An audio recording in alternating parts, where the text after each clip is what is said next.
Assalamualaikum warahmatullahi wabarakatuh. Saya Nadia Cipta Laksmita, NIM 19521195, mahasiswa Magister Teknik Informatika Universitas Amikom Yogyakarta. Pada kesempatan ini saya akan menjelaskan sedikit tentang jurnal yang saya dapatkan dan berkaitan dengan Artificial Intelligence.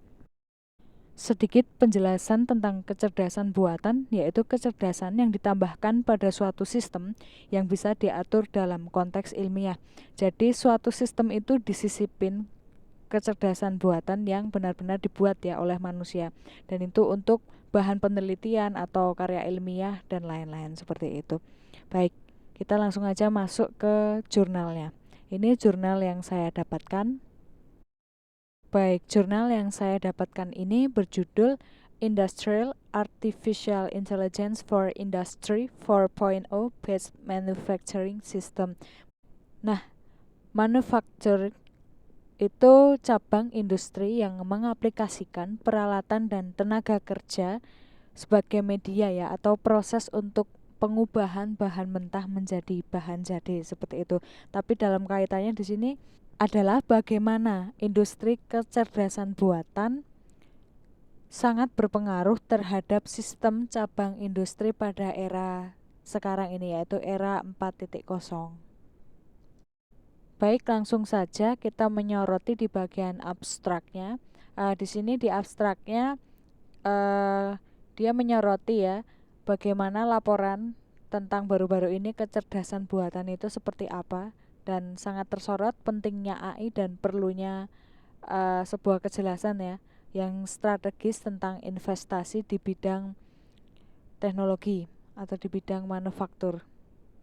Nah, ketika artificial intelligence atau kecerdasan buatan ini dikaitkan dengan ilmu pengetahuan dan untuk menjadi perbatasan teknologi yang dinantikan untuk mengubah pesat dunia, ada kebutuhan mendesak untuk pengembangan yang lebih sistematis dan bagaimana implementasi kecerdasan itu untuk dapat berdampak nyata pada generasi-generasi berikutnya di dalam sistem industri seperti itu. Jadi sangat erat kaitannya ya. Dalam makalah ini tuh memberikan nantinya wawasan tentang keadaan teknologi kecerdasan buatan saat ini di era ini dengan ekosistem yang sangat diperlukan untuk pemanfaatannya. Kekuatan kecerdasan buatan itu bagaimana ke dalam pengaplikasian industri masa kini. Baik, kita langsung masuk ke pengenalan tentang industri dari kecerdasan buatan itu sendiri. Nah, Artificial Intelligence atau AI adalah ilmu kognitif dengan kaya kegiatan penelitian di bidang image processing atau pemrosesan gambar, language natural processing atau pemrosesan bahasa alami, atau machine learning dan lain-lain. Nah, secara sejarah ya atau dari zaman dahulu kala, machine learning atau bahasa mesin dan artificial intelligence ini telah dianggap sebagai sesuatu yang tidak ada ujungnya dan seringkali tidak ada bukti kuat untuk meyakinkan penggabungan ya machine learning dan AI untuk meyakinkan sebuah industri ini untuk bagaimana nanti ketika mereka digunakan itu akan konsisten tidak dengan investasi atau modal-modal yang digunakan sebuah industri ini untuk bekerja atau menghasilkan suatu produk seperti itu. Nah, mesin itu bekerja ya, itu sangat bergantung pada preferensi pengembang atau sebuah pengalaman-pengalaman yang sudah ada. Nah, keberhasilan kecerdasan buatan dalam aplikasi industri ini berarti terbatas.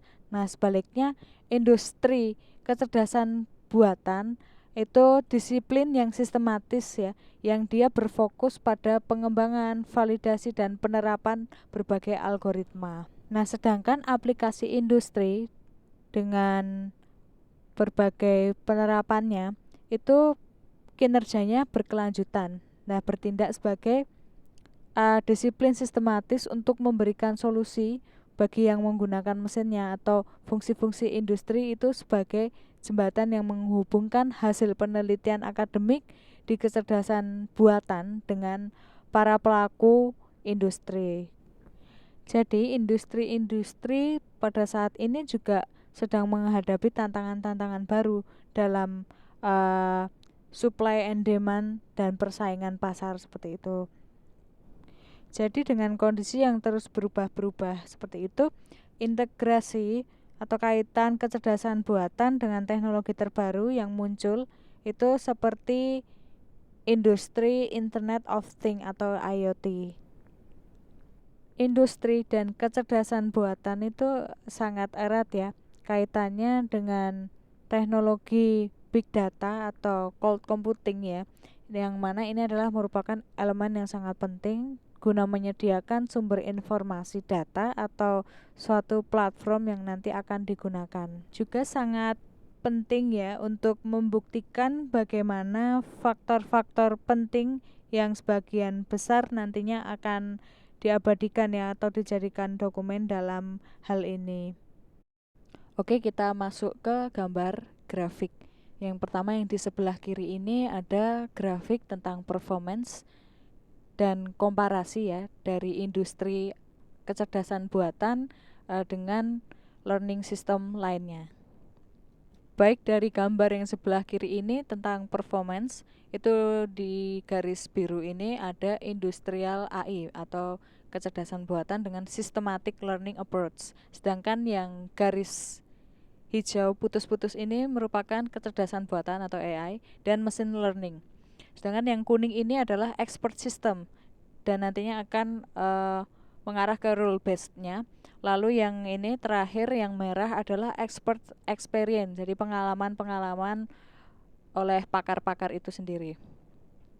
Di sini ditunjukkan bahwa industrial AI itu sangat bergerak sistematis mengarah ke atas seperti ini, dan lalu expert system itu sendiri atau rule-nya itu dia akan naik seperti tangga. Jadi dia bertahap untuk pengembangannya.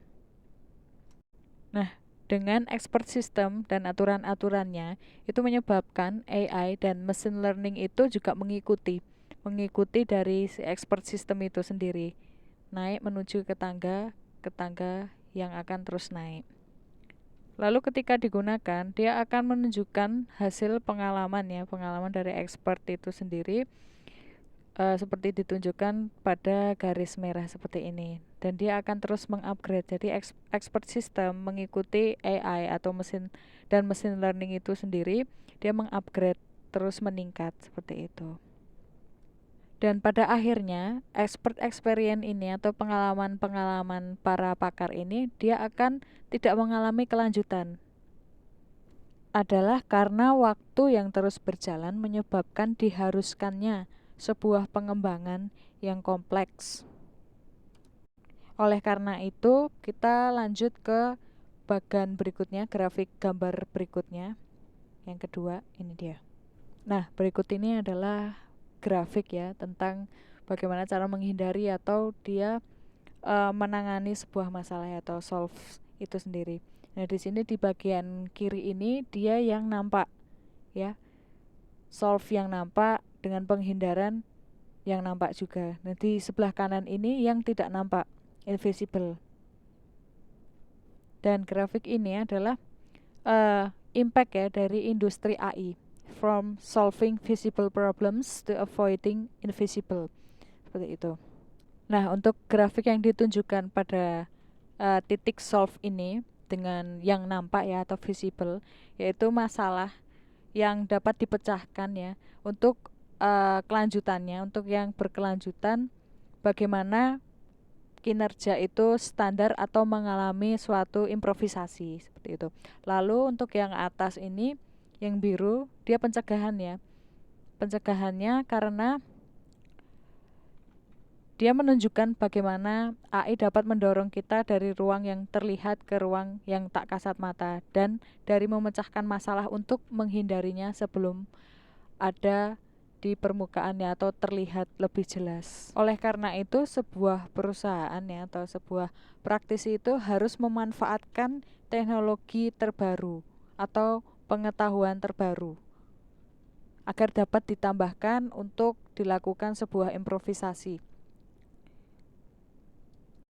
Nah, bagian dari titik yang tidak tampak ini, dia bagaimana cara menghindari atau pengatasan masalahnya, yaitu mengkreasikan sebuah makna menggunakan informasi cerdas dari ilmu pengetahuan yang sebelumnya tidak diketahui, seperti itu. Maka dari itu, untuk penanganannya atau solve-nya, dia menggunakan metode baru dan teknik baru, seperti itu, dari masalah yang sebelumnya tidak diketahui.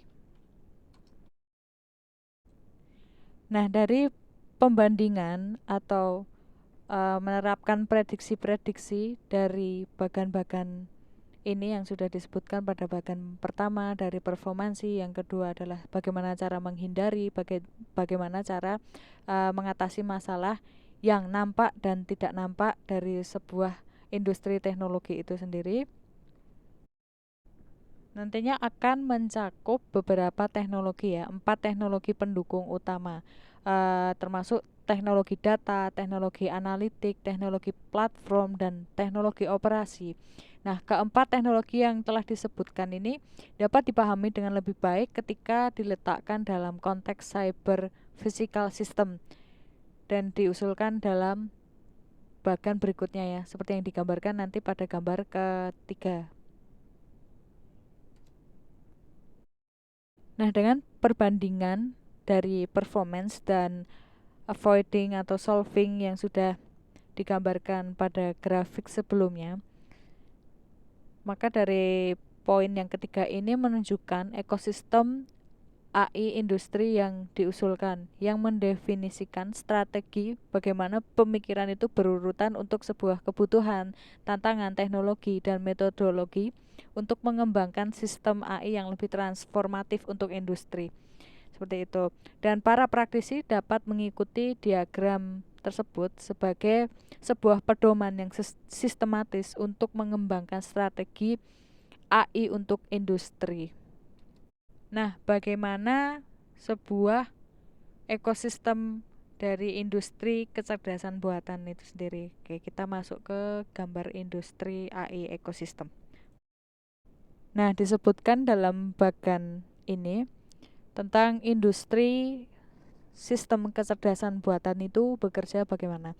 Yang pertama itu secara sistematik, yang kedua secara cepat, dan yang ketiga berkelanjutan ya. Jadi industri AI sistem itu sangat sistematik, cepat, dan berkelanjutan karena untuk digunakan seterusnya di masa-masa yang akan mendatang. Dan itu merupakan ya suatu impact atau dampak dari industri AI sistem. Nah, kemudian untuk metodologinya ya sistematik ya. Machine learning itu bekerja secara sistematik, maka dari itu menggunakan metodologi yang pertama similarity based learning, yang kedua simulation based learning, yang ketiga peer to peer learning, yang keempat relationship based learning, dan yang terakhir adalah deep learning. Maka dari itu juga terdapat kegunaan dari tools itu sendiri, development tools, ada C, ada R, Python, kemudian menggunakan MATLAB juga. Lalu dapat digunakan ya untuk sebuah platform yang lebih komersil dan tools yang lebih komersil juga seperti GE Predix, Siemens, dan lain sebagainya. Itu masuk ke transformatif sistem dari metodologi itu sendiri. Bagaimana teknologi yang memungkinkan dari penerapan sistematik machine learning metodologi itu? Yang pertama terdapat data teknologi, yang kedua analitik teknologi, ada platform teknologi, kemudian ada operations teknologi. Nah, bagaimana untuk tantangannya ya, challenge-nya? Yang pertama kita dapat mengetahui data quality. Yang kedua operational regimen-nya itu kita dapat mengetahui. Lalu kemudian ada mesin to mesin variasi. Jadi variasi mesin ke mesinnya itu bagaimana. Lalu ada expert knowledge. Jadi pengetahuan tentang pakar-pakar itu sendiri. Yang terakhir adalah cyber security ya, keamanan dari cyber. Selain dari teknologi yang memungkinkan untuk didapatkan, juga tantangan-tantangannya, kita juga mendapatkan kebutuhan umum yang tidak terpenuhi ya. Jadi kebutuhan umum yang tidak dipenuhi. Attribute of next generation intelligence system. Itu ada self-aware, self-compare, self-predict, self-optimist, dan resilient. Jadi kita dapat lebih aware, lebih membandingkan, dan lebih memprediksi bagaimana selanjutnya, generasi selanjutnya tentang kecerdasan sistem itu sendiri. Lalu terdapat sektor industri ya. Ada embedded all device, ada resilient factory, smart human and health performance, predictive energy system, ada worry free transportation, ada industrial AI based education system. Jadi ada dari sektor edukasi, ada dari sektor transportasi, sektor energi, atau sektor kesehatan, dan lain sebagainya. Nah, setelah itu kita masuk ke gambar dari platform teknologi ya. Kita dapat melihat di sini ada platform teknologi, ada piramid juga. Nah, yang paling atas ini tentang konfliknya, ada cognitionnya, ada cybernya bagaimana, ada conversionnya itu gimana, ada koneksinya itu seperti apa. Nah, di sini dari konflik ini masuk ke kontrol, optimasi, dan desain ya, desain dari feedbacknya itu masuk ke operation teknologi. Jadi parameter tuningnya itu gimana untuk memperluas dari mesin, kehidupan mesin, dan produk yang lebih baik kualitasnya, dan ada perbaikan dari desain itu sendiri, itu masuk ke operasi teknologi. Kemudian ada cognitionnya, yaitu penggambaran dan resiko assessmentnya itu seperti apa. Lalu yang ketiga ada di piramida cyber ya, ada time machines dan fleet source prognosisnya, ada adaptive clustering, ada fleet level prognosisnya, itu masuk ke analitik teknologi. Kemudian ada conversionnya, yaitu feature to informasi, itu machine learning tools. Jadi tools-toolsnya yang digunakan dalam permesinan itu seperti apa. Lalu kemudian untuk konektivitasnya ya, jadi ada data akulasi dan fitur-fiturnya untuk diekstrasinya itu seperti apa. Nah, itu masuk ke data teknologi. Nah, demikian platform teknologinya. Nah, ini dan yang terakhir adalah gambar platform teknologi untuk poros kecerdasan dari sebuah teknologi atau sebuah manufaktur yang diterapkan. Ini di sini sangat kompleks ya, ada banyak sekali aspek-aspek atau unsur-unsur yang harus dipersiapkan seperti analitik basis data, web service hostnya, ada data controller, data sensor, data storage, signal conditioning, feature extraction, analytic engine, dan lain sebagainya. Dan itu sangat kompleks sekali untuk sebuah perusahaan.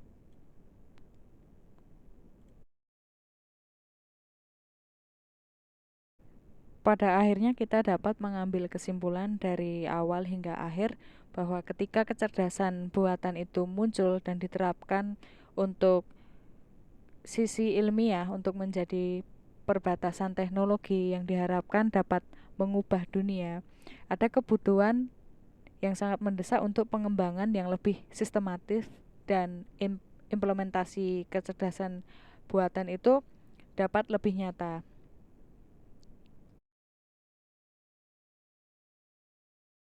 Dan lebih nyatanya itu ke dalam sistem industri yang nantinya akan digunakan untuk generasi-generasi berikutnya, yaitu generasi industri 4.0.